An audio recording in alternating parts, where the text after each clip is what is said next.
គោលដៅលំហែបៃតងភ្នំក្នុងផ្សារគឺជាក្តីសង្ឃឹមថ្មីសម្រាប់សហគមន៍តំបន់ការពារធម្មជាតិឯ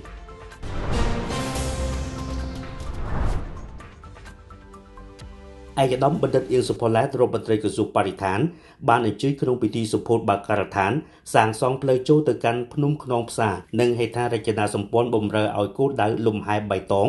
តំបន់ភ្នំខ្នងផ្សារនៅភូមិតាំងបំពង់ស្រុកអូរ៉ាល់ខេត្តកំពង់ស្ពឺពិធីនេះធ្វើឡើងក្នុងបំណងជំរុញការអភិវឌ្ឍសេដ្ឋកិច្ចនិងលើកកម្ពស់ជីវភាពប្រជាពលរដ្ឋក្នុងតំបន់តាមរយៈគម្រោងលំហែបៃតងឯកឧត្តមបណ្ឌិតអៀងសុផល្លែតបានសង្កត់ធ្ងន់ថាការសម្ពោធបើកការដ្ឋានសាងសង់នាថ្ងៃនេះគឺជាឱកាសដ៏មានអត្ថន័យនិងជាព្រឹត្តិការណ៍ប្រវត្តិសាស្ត្រមួយសម្រាប់អ្នកខេត្តកំពង់ស្ពឺខេត្តកោះកុងនិងពិសេសសម្រាប់ប្រជាពលរដ្ឋដែលរស់នៅជុំវិញតំបន់ភ្នំក្នុងផ្សារនេះគឺជាចំណុចចាប់ផ្ដើមនៃគម្រោងអភិវឌ្ឍគោលដៅលំហែបៃតងថ្មីសម្រាប់កិច្ចការអភិវឌ្ឍសេដ្ឋកិច្ចសង្គមតាមបែបបៃតងនិងនាំឲ្យមានភាពរីកចម្រើនដោយមានការគាំទ្រទៅលើបរិស្ថានធនធានធម្មជាតិនិងជីវៈចម្រុះតាមប្រសាសន៍ដឹកនាំផ្ទាល់ពីប្រមុខរាជរដ្ឋាភិបាលសម្ដេចមហាបវរធិបតីហ៊ុនម៉ាណែតនាយករដ្ឋមន្ត្រីក្នុងឱកាសបំពេញទស្សនកិច្ចនៅតំបន់ភ្នំខ្នងផ្សារកាលពីថ្ងៃទី8មីនាឆ្នាំ2025កន្លងទៅដើម្បី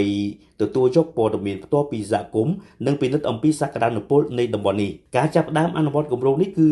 ជាការពិតនៅក្នុងការចូលរួមបង្កើតអនាគតថ្មីហើយប្រជាសហគមន៍មូលដ្ឋានក៏បានចូលរួមការពារនិងអភិរក្សធនធានធម្មជាតិឲ្យបានកាន់តែប្រសើរតាមរយៈការអភិវឌ្ឍហេដ្ឋារចនាសម្ព័ន្ធនិងសម្បទាបម្រើឲ្យការទាក់ទាញទេសចរនៃតំបន់ដែលមានសក្តានុពលលំហបៃតង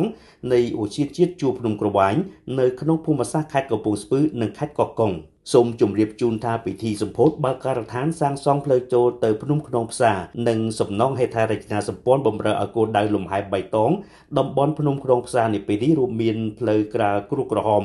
ក្រាលថ្មមិចប្រវែងជាង7គីឡូម៉ែត្រទទឹង8ម៉ែត្រចាប់ពីផ្លូវលេខ48.4ដល់ជើងភ្នំឡើងតំបន់ខ្នងផ្សារនិងការបើកសម្ពោធផ្លូវឡើងភ្នំខ្នងផ្សារនិងការសម្ពោធបើកការសាងសង់ផ្លូវថ្មើរជើងឡើងតំបន់ខ្នងផ្សារចាប់ពីចំណុចជើងភ្នំដល់ដំណាក់ដានព្រះចម្ងាយប្រមាណ4គីឡូម៉ែត្រដែលក្នុងនោះក្រសួងបរិស្ថានមានគម្រោងរៀបចំកន្លែងសម្រាប់ជាដំណាក់ដែលមានដើមឈើហូបផ្លែ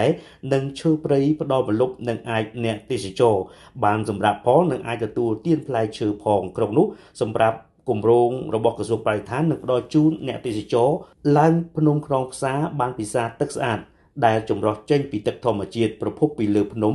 ដល់កន្លែងសម្រាប់ជាមួយនឹងការដាក់ស្លាកព័ត៌មានដែលបង្ហាញអំពីចម្ងាយផ្លូវនិងការបញ្ចេញថាមពលរបស់អ្នកឡើងភ្នំនៅតាមកន្លែងសម្រាប់នីមួយៗឆ្ពោះទៅភ្នំខ្នងផ្សារថែមទៀត